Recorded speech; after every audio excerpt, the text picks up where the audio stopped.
This is the home of the VW Polo, the assembly plant here in Kariga.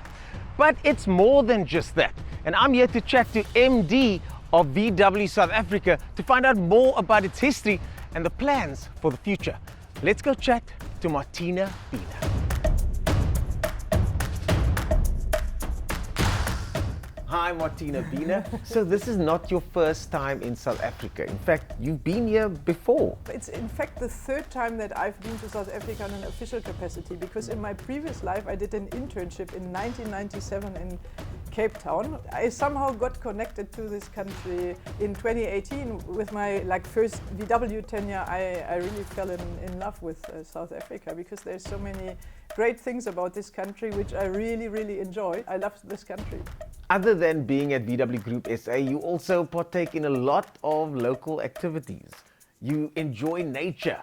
I've heard you've been surfing and learning one of the local languages, Molo Unjani. Ndiapile, Unjani. You've been learning the language of the people as well. In fact, that is one of your nicknames, Person of the People.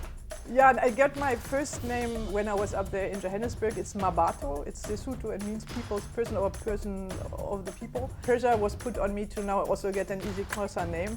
Probably is Mamchawe, but we haven't run it through the whole process, whether that is now the one to go for. So we are here at the factory where the cars get produced. Tell me more about those cars, what they are exactly, and how many of them actually leave the country. We are called Volkswagen Group South Africa, but we want to rename ourselves potentially to Volkswagen Group Africa, now that we run the sub-Saharan African business as well. And not only in terms of, yes, we send some vehicles there, but we're going to do the Africa strategy, which is quite exciting. We built here Polo Vivo and the Polo. 162,000 vehicles is the maximum capacity. This year we're going to hopefully push it up to 171,000 vehicles. We do Polo all right-hand drive markets in the world, almost all left-hand drive markets, so there is only a bit of supply coming from Europe for the Polo. We are GTI sole supplier, so we're kind of in the small car segment. We are playing a very important role in the global footprint for the VW brand. While only 30% of the Kariga plant's production is sold locally, that still accounted for more than 36,000 Polos and Polo Vivos in 2022. For more than 70 years, cars have been produced right here at this location. Let's go to the assembly floor and see the process for ourselves. So huge is VW's Kariga plant that getting to the assembly line requires you to drive there. Luckily, the perfect shuttle was at hand. It does feel cool, eh? Yeah, it's a huge car. It's a big car. I like it. So you sit quite high. Yeah. See this massive bonnet there, which I like a lot. And yeah, it feels cool and it feels Volkswagen. Well, it is a joint venture, and when you guys decided to do that joint venture, what was the thought process and how do you keep the essence of Volkswagen in it? We've partnered with Ford in the past already, successfully. I don't know whether you remember, we've done the Charan and the Galaxy together. So we think Bakkie is one of the strengths of Ford. It doesn't make really sense for one manufacturer to run it alone. For us, it was really important to take the good things from Ford and to keep the VW DNA at the same time. Exterior and interior design, for example, is unique VW. You find the Harman Kardon sound system, the steering wheel, which is a VW steering wheel. The only similarities in terms of design are the exterior mirror housing, the roof rails and the door handle. I think we managed quite well to take the good things from Ford and keep the differentiation between Ford and VW. Of course, our quality guys get involved to make sure that it's what the people expect from us. Not that Ford can't deliver on that, but really to make sure that what you deserve as a VW. It does feel like an Amarok. If you've seen my review, the only thing I don't like is I would have preferred the Amarok Gear. Yeah. But other than that, it's a great Bakkie. The people that work here, I'm seeing a lot of smiles and waves and being part of the process. You yourself might be part of that process soon. Yeah, I'm gonna wait for my training. So we've got a program management in production. So every manager has to go, and most of them also want to go in production and get assigned a specific task. That's very nice also to get into another kind of contact with our shop floor workers. But in general, you can see them kind of very proud. They love us being here now and show what great work they are doing. So it's a good team spirit in production here. Well, great work with what you guys have been doing with ICE engines. Now we're going into the phase of the world where ICE engines won't be used so much in Europe. What is this plant's plan with regard to the future of electric?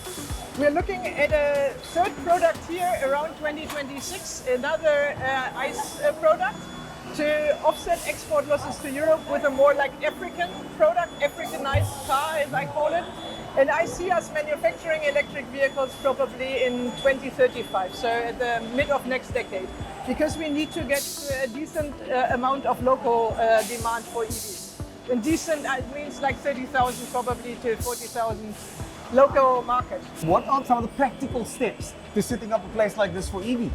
Setting up a factory is not that difficult. So you'll have to do some work in, of course, body shop. The assembly line needs to be commissioned newly, but it's not like it's mainly the same process in then manufacturing ICE vehicles. So this is literally the end of the line. How many people are part of this process?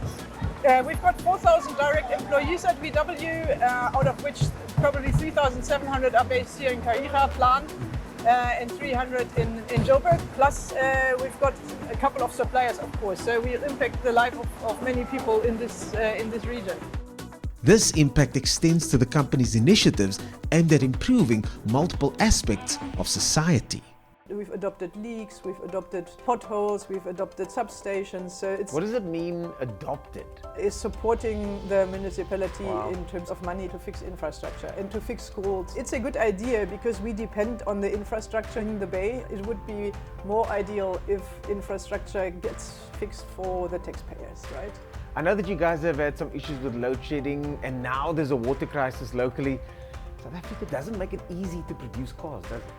Yeah, unfortunately, currently that's a bit of a challenge, looking at 121 plants globally, and now we have to report every now and then, oh, there's load shedding, we can't produce. With a level 5, it affects us already, and with the load shedding level 6, we'll have to stop production. Main part is the paint shop, because paint shop is the most energy intense part of the production. If we don't get the JIT parts, the just-in-time parts, because the suppliers face load shedding, then we'll have to stop production. There's a lot of work being done together with the business chamber of Nelson Mandela municipality. For example, we've opted now in for a volunteer 24-hour load shedding instead of having a 3 or 4 hour a day. So you kind of rather go once a week or every second week with a 24-hour. So we thought it's a better option to only have ramp down, ramp up once instead of on an almost daily basis. When we have to stop the production, we have to send our workers home. It's not ideal for them and it's definitely not ideal for us. Could you tell me a bit more about the plans going forward for solar and water, considering there's a